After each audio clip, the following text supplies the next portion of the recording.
وہ فرمایا کرتے تھے قابلیت بھی بڑی چیز ہے لیکن قبولیت سب سے بڑی چیز ہے. قابل ہونا بھی بڑی بات ہے لیکن زیادہ بڑی بات یہ ہے کہ اس کی بارگاہ میں قبول بھی ہے کہ نہیں. اپنی زندگی میں اللہ کی مدد کی طرف بڑھیں, مالک کی مدد کا حصول اختیار کرنے کی کوشش کریں, اللہ کے ساتھ اپنے آپ کو جوڑیں.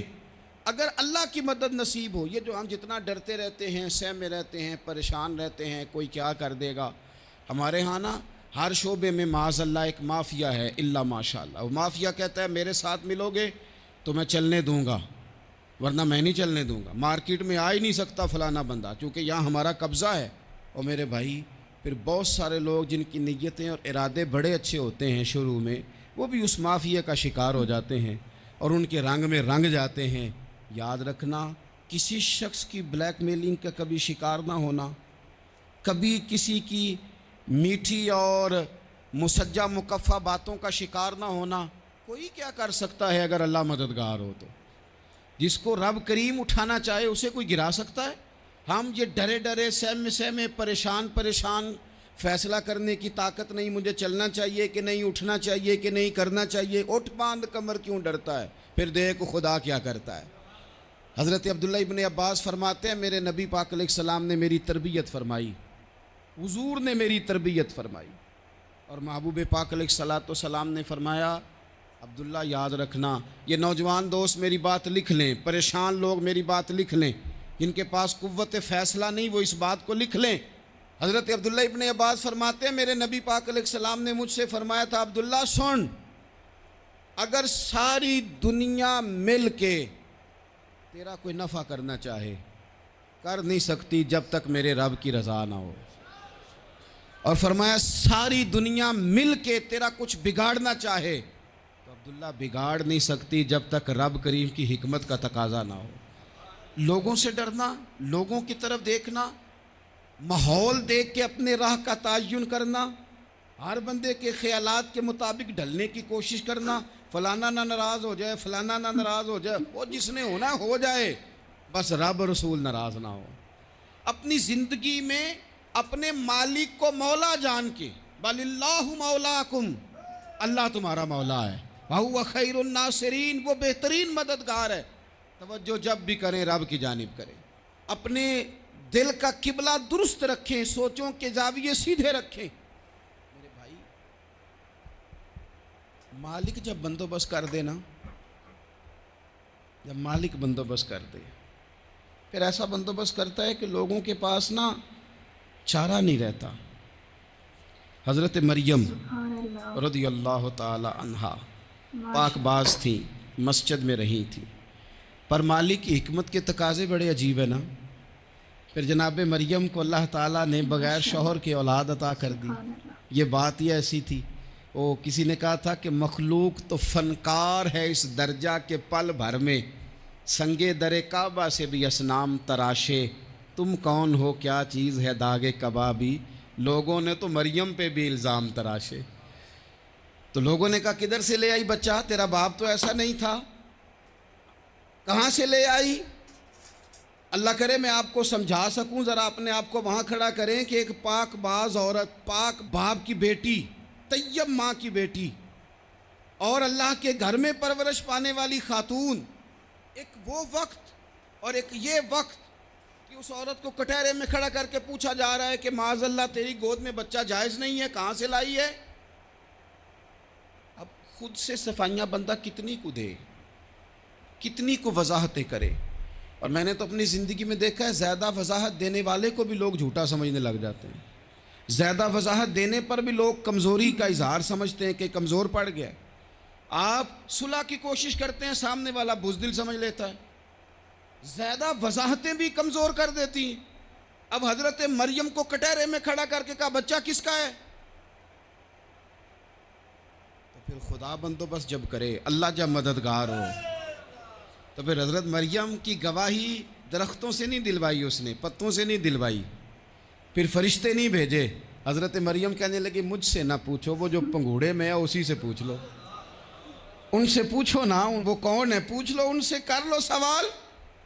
انہوں نے کہا پنگوڑے میں چند دنوں کا بچہ, یہ جواب دے گا؟ مددگار تھا رب. ان کی برات کا اعلان کرنا تھا مالک نے. اور جب مالک اعلان کر دے، جب مالک تیری صفائی دینا چاہے، جب مالک تجھے دنیا کے سامنے نکھارنا چاہے، تو پنگھوڑے میں لیٹے حضرت عیسیٰ بول کے کہنے لگے انی عبداللہ آتانی الکتاب. اللہ کا بندہ. میں اللہ کا بندہ ہوں، رب نے مجھے کتاب عطا کر کے نبی بنا کے دنیا میں بھیجا ہے. میں اللہ کا بندہ ہوں، کتاب لے کے آیا ہوں، نبی بن کے آیا ہوں. پھر پنگھوڑے سے اعلان ہو گیا. ماشاء اللہ ماشاء اور اللہ. یہ ایک دفعہ نہیں بات ہوئی. یہ بنی اسرائیل میں ایک جریج نام کے شخص بھی تھے جو نماز پڑھ رہے تھے. بعض نے لکھا ہے نفل نماز تھی. اماں نے پکارا تو آئے نہیں، تو ماں کے منہ سے نکل گیا تو اتنی دیر تک مرے گا نہیں جب تک کسی بے حیا عورت کا منہ نہ دیکھ لے. تو وہ عبادت گزار تھے، لیکن لوگوں نے ان کی عبادت، ریاضت، پرہیزگاری کو نہیں دیکھا. بس ایک عورت کو بھیج کے الزام لگوا دیا. وہ عورت آیا جایا کرتی تھی، اب آ جاتی ہیں عورتیں، مسئلہ پوچھنے کی نیت سے بھی آ جاتی ہیں. ماحول میں کچھ جگہ ایسی بھی ہیں جہاں عورتیں دم کرانے کے بہانے آ جاتی ہیں. وہ خاتون آتی جاتی تھی اس خانقاہ پہ، آستانے پہ. یہ بخاری میں موجود ہے. پھر اس نے کہا میری گود میں جو بچہ ہے یہ انہی کا ہے. مجھے بتائیں کیسے بندہ وضاحت دے. حالات خراب ہو گئے، لوگ کٹیا جلانے لگے، ماحول اور طرح کا بن گیا. میرے نبی پاک علیہ الصلوۃ والسلام فرماتے ہیں پھر اس رب کے بندے نے کہا مالک تو کریم ہے، تیری مشیت کا تقاضا آیا جو میری ماں نے جملے بولے تھے، پر اب میں وضاحت دینے کے قابل نہیں رہا. اب تو ہی کرم کرے گا تو دروازہ کھلے گا. تو وہ چند دنوں کا بچہ پنگھوڑے میں بول کے کہنے لگا میں اس درویش کا نہیں، میں تو فلانے چرواہے کا بچہ ہوں، وہ جو بکریاں چراتا ہے. رب کی مدد کو پکاریں، اپنے ساتھ اپنے مالک کی مدد کو شامل کریں. تھوڑے رزق پر بھی گزارا اچھا ہونے لگ جائے گا. سارے لوگ آپ کو گرانے کی تدبیریں کر رہے ہوں گے اور مالک آپ کو عزتیں عطا فرما دے گا. اس کی بارگاہ سے حکمت کا تقاضا اور ہو جائے گا. ہم نے ساری زندگی لوگوں کو راضی کرنے میں گزار دی. ساری زندگی بڑھاپا آ گیا بچوں کو پالتے، اور بچوں نے آخری عمر میں کہہ دیا ابا اگر کوئی ڈھب کا کام کر لیتے تو آج ہمارے دن بھی پھر نہ جاتے. ساری زندگی گزار دی بہن بھائیوں کو راضی کرنے میں، ساری زندگی گزار دی ذمہ داریاں اٹھانے میں. ان کو 99 دفعہ دیا، ایک دفعہ نہیں دیا تو انہوں نے کہہ دیا تو نے تو کبھی دیا ہی نہیں، تو تھا ہی نہیں. ساری زندگی محلے داروں، علاقے والوں کو راضی کرنے میں گزار دی. اور میں نے ایسے لوگ بھی دیکھے دین کے لیے وقت گزارا، لیکن جب بڑھاپے میں دانت کام نہ کرتے تھے تو وقت کے مفتیوں کو بھی مسجدوں کی کمیٹیوں نے کہہ دیا اب آپ کی سمجھ نہیں آتی، ہم نے خطیب کو یور رکھنا ہے. نہ دیکھو دنیا کی طرف، دنیا رلا دیتی ہے. نہ راضی کرو بندوں کو، بندے تھکا دیتے ہیں. نہ پیچھے بھاگو ہر وقت دنیا داروں کے، یہ انسان کو کمزور کر دیتے ہیں. وہ تو کریم ہی بڑا ہے. 2 آنسو زمین پر بعد میں گرتے ہیں، بندے کے گناہ سارے پہلے معاف فرما دیتا ہے. اللہ کی مدد کا حصول، اپنے مالک کی مدد کی طرف بڑھنا. آپ کو بدر کی جنگ بھی یہی درس دے گی، آپ کو احد کا میدان بھی یہی سبق دے گا، فتح مکہ بھی یہی سبق دے گا. میرے دوستو جب رب مدد فرمائے، جب اللہ مددگار بنے. دوستوں سے ایک بات اکثر کرتا ہوں، میں کہتا ہوں کہ جتنے درد سے آپ امیر کو اپنی کہانی سناتے ہیں نا، اور جس طرح آپ کے آنسو بات کرنے سے پہلے گر جاتے ہیں کہ غریب ہیں، بچیاں ہیں، کاروبار نہیں، او میرے سنگیو، اس سے آدھے آنسو اپنے رب کی بارگاہ میں بکھیرو، اس کے حضور عرض گزار ہو جاؤ، اس سے طلب کرو. ایک وقت انسان پر زندگی میں ایسا آتا ہے کہ اسے یوں محسوس ہوتا ہے کہ میرا سایہ بھی ذرا سا پیچھے ہٹ گیا ہے. اسے یوں لگتا ہے کہ میں کسی سہارے پہ ہاتھ ڈالتا ہوں تو وہ بھاگ جاتا ہے مجھ سے.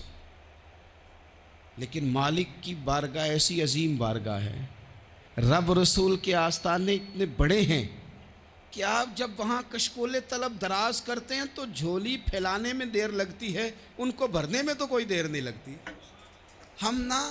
ہم نے اپنا سوچ کا قبلہ ہی دنیا کو بنا لیا ہے. یہ جو اللہ والوں کی مدد ہے یہ تو اللہ ہی کی مدد ہے. لیکن یہ جو سیٹھوں کی طرف توجہ کرنا، نوابوں کی طرف توجہ کرنا، دنیا داروں کی طرف توجہ کرنا اور اپنا مزاج اس طرح کا بنا لینا، یارو گردن کو جھکا دیتا ہے خیرات کا پتھر، جہاں میں مانگنے والوں کے سر کبھی اونچے نہیں ہوتے۔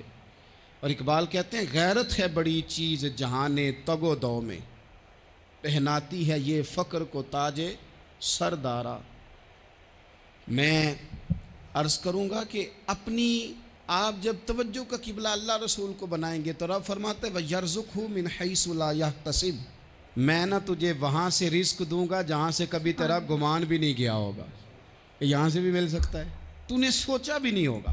سو جب رب کرے تدبیریں تو لوگوں کی تدبیریں فیل ہو جاتی ہیں۔ تو اللہ سبحانہ تعالیٰ سے زیادہ اتھارٹی اور پاور رکھنے والا کوئی ہے؟ کوئی بھی نہیں ہے۔